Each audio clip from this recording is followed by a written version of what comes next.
Welcome to another edition of Wings Weekly. Jay Kleinknecht here, along with head coach Scott Langer. And Coach, Wings sweep the Wilderness this last weekend with a 4-0 win Friday and a 4-2 win Saturday night, improving to 39-9-2-1 with 81 points. We talked briefly Saturday night about it, but a real complete team win on Friday night. You guys had to feel pretty happy about that. Yeah, no question. When we got out to a lead, I thought our initial pressure was really good right out of the gates, and our guys played with some urgency. And obviously, we got the goaltending we needed from Maddie, and I thought it was one of our better games in the last month with our ability to play defense and really take it away from them. And you mentioned it on Saturday night. You know, all three zones. It was a lot of positives to take away from Friday night for sure. We move on to Saturday night and a 4-2 win. Your thoughts on Saturday night's game? Yeah, it was another good game. Again, I thought we came out. We had an inspired effort. We took a lot of the life out of them again with our ability to play defense, and that's kind of been the focus in the last few weeks. And tie in the franchise win record at 39. Obviously, moving forward with the ability to break that was also nice. Yeah. I'm talking about that. 9 games left of the regular season. You're on the cusp of clinching the division, and as you said, looking at setting a franchise record for wins. We talked last week about motivation and about not playing content hockey. This weekend seemed to be a step in that direction for sure.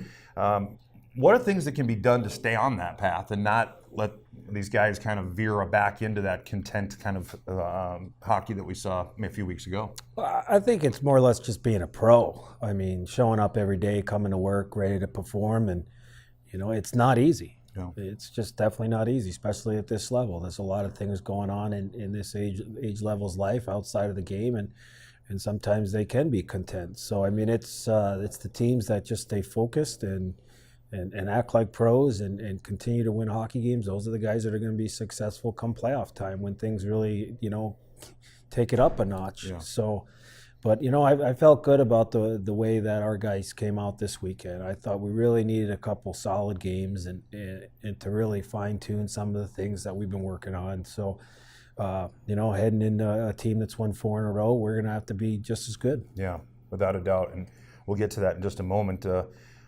Matt Vernon now tied for second in the NAHL with the single season wins list, or on the single season's wins list. And we've talked about him before, but the work that he puts in is just amazing, and it's made him a really special player, hasn't it? I mean, it's that dedication and the stuff he does off the ice, I think, oftentimes too, huh? Well, yeah. I mean, his dedication to his body, to his game. He does everything like we talked about being a pro. He just does everything the right way every day, and he's so focused, and every time he's in there, he doesn't let bad goals get him down. He's focused on winning hockey games, and he gives us his best effort every night, and I think with what he's done, he's become this franchise's top goaltender. Obviously, he surpassed some guys in this league that the likes of Ben Bishop and guys like that, with wins in a season, that's pretty substantial. Yeah.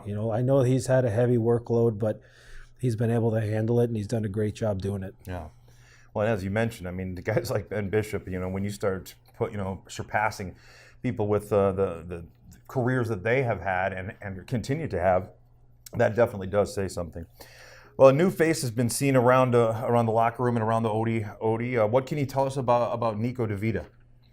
Well, Nico's a player that's on our affiliate list. He's a player that's been tendered out of the NAPHL, and he's one of our 10 tenders that we hope will come in and compete for a spot next year. He's fixed all of his schoolwork to come in and finish the season with us, and to really just start dedicating himself to becoming a wing. So.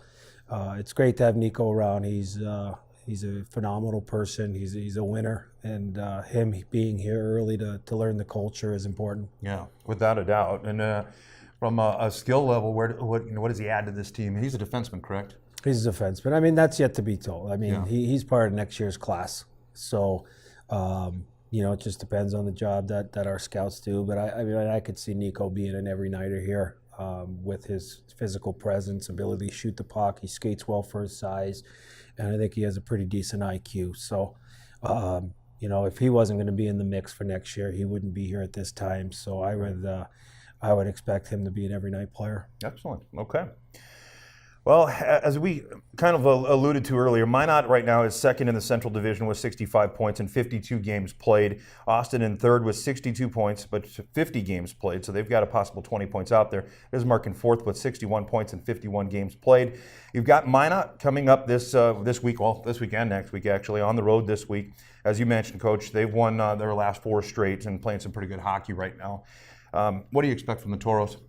Well, they're finding ways to win. They're taking some games to overtime and or scoring late to give themselves an opportunity to get points. So, they're playing great hockey. And, we seen them a few weeks ago, and I thought that their team is playing extremely well. Marty's got them guys dialed in systematically over there, and they're playing good hockey. So, this is somewhat of a mini playoff series, playing them 4 in a row, 2 there, 2 here.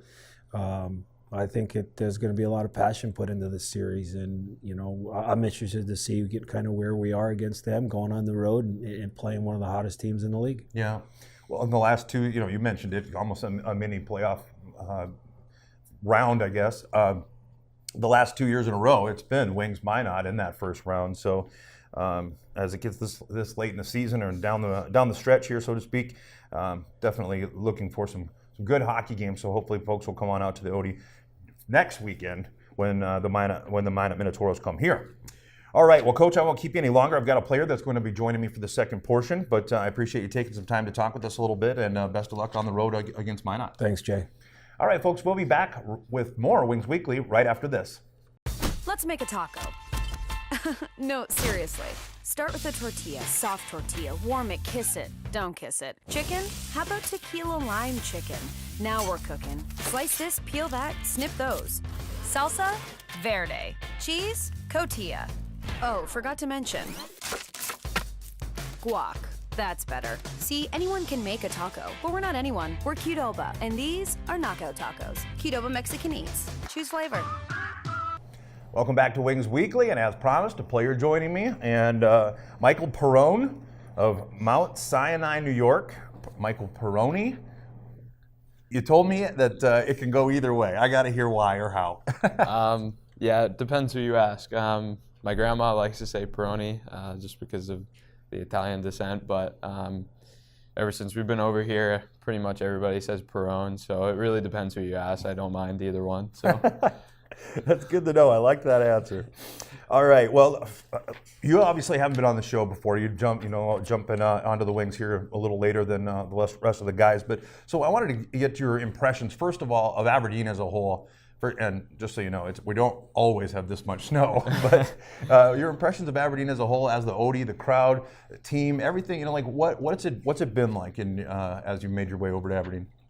It's obviously a lot different than what I'm used to, but it's a pretty tight-knit community. It's awesome. I mean, you go out and meet a lot of people, and they kind of know who you are from the games. It seems like pretty much everybody in the community goes to the game, so it's awesome to see them outside of the rink. But everybody's been very supportive.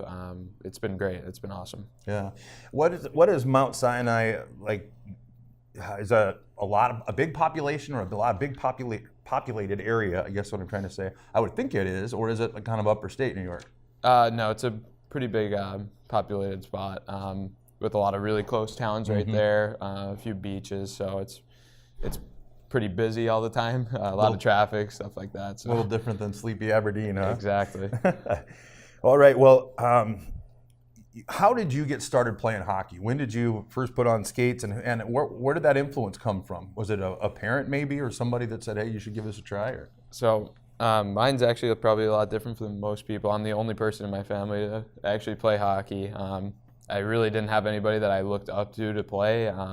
I kind of was with my grandma actually, and she brought me to the toy store. I got rollerblades one day just because she liked to buy me whatever I wanted. You gotta love those grandmas. Exactly. And one day I was actually at her house and she got a USA Hockey magazine. I don't know why, but I decided to try to take it to the ice, try ice hockey out, and never looked back from there. How old were you?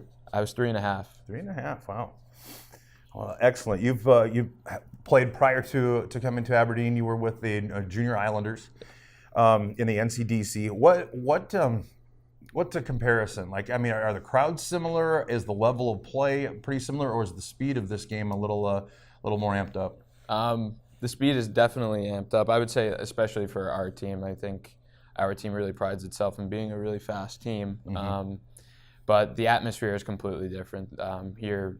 I mean, I really didn't get any fans back on Long Island or any of the places we played, so it's been a lot different in that respect. But yeah, it's a bit more physical, I would say, as well. But yeah. Okay. Well, we talked a little bit about your grandma getting you started. What about, and I've talked with Coach Langer and many other players too about the support system that is needed for a junior hockey player because of the travel, because of being away from home and all that kind of stuff. Oftentimes it's not just a mom and dad or a brother and sister, it's aunts, uncles, it's all kinds of people that you have to lean on and that are cheering you on. So talk about your family a little bit and what about your support system. Yeah, they've been awesome. I've only been out here for 4 weekends, but 2 of those weekends I've had both parents, one parent, and then both weekends I had family friends also come out. So it's been pretty awesome. I've been really lucky to have those guys come out and support me. It really helps, especially coming to a new team all the way across the country. So right. Well, and you mentioned it. Joining the team late. It's always a little bit interesting to me. And every year that this happens, I'm curious about how the guys, kind of take you under their wing, so to speak, when they've been together. They've been playing together all year. But it had to have helped knowing Peter and having played with some of these guys here before, huh? Yeah, for sure.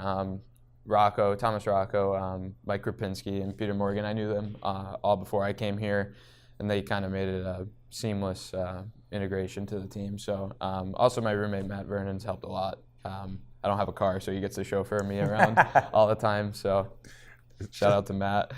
Just don't ride with Pokey. I hear he's a little bit. Yeah, that's what I've heard as well. All right. Well, have there been any surprises? And I guess this kind of a similar question to what I've already asked in a lot of ways. But when you come out here, what was the first thing that made you go, "Wow, I've never seen that before"? Or you know what I mean? I mean, the thing that probably surprised me the most was the atmosphere at the games. I mean, like I said, there was really no like a lot of fans at our games back on Long Island. So coming here. The guys actually, my first game, let me go out first for warm-ups, let me skate around alone for a little bit, so that was pretty funny, but it's crazy. I mean, it's like a professional game, so that was pretty surprising to me. Right on. That's a good surprise. A lot of times I hear guys say, "I can't believe how flat it is," or that the wind blows all the time, or or another one I think is kind of funny is that I've talked to some guys that have never seen drive-thrus before at gas stations. So they'll pull up and park in front of this drive-through window, and they're going, "Yo, you got it." So it's funny how that's pretty funny. Different regions and different areas of the country have different things going on, I guess. So, all right. Well, final question for you: if you had $5,000 just handed to you, you could do whatever you want with it, but you had to spend it all in one place. What store are you going to? That's a tough one. Yeah. I'll probably and it could be anywhere. It doesn't have to just be in Aberdeen, but any store, you got to blow all $5,000 there. I'd probably go to Flight Club and get some new sneakers. Big sneaker guy, so right on. That's probably what I'd do. Okay. All kinds of sneakers. All right. Well, I appreciate you coming on the show. I won't keep you much longer here, but it's great for the fans to get a chance to kind of see you and get to know you a little bit as they will continue, obviously, throughout the rest of the season. So thanks for coming on. Thank you for having me. And a few things I wanted to pass along to you folks. Unfortunately, the Aberdeen Wings bowling bash with Aspire that was scheduled for yesterday, Sunday, was postponed. And it has been postponed to March 31st. So you still have some time to get signed up. From 1 to 4, the Aberdeen Wings will be teaming up with Aspire for the Bowling Bash 2019. Form a group of 5, and the 6th will be a person from the Wings. Cost is $300. Call Janae at Aspire today at 229-0263, extension 1007. So again, unfortunately, that had to be postponed due to weather, but luckily they found a date that was going to work to be able to have that event. Friday, March 15th, at Minot Minotauro, 7:35 puck drop on both nights, Friday and Saturday. And we can watch the game at Buffalo Wings and Rings in Aberdeen or by logging on to hockeytv.com. Listen on 94.1 The Rock, hubcityradio.com, or the Rock app.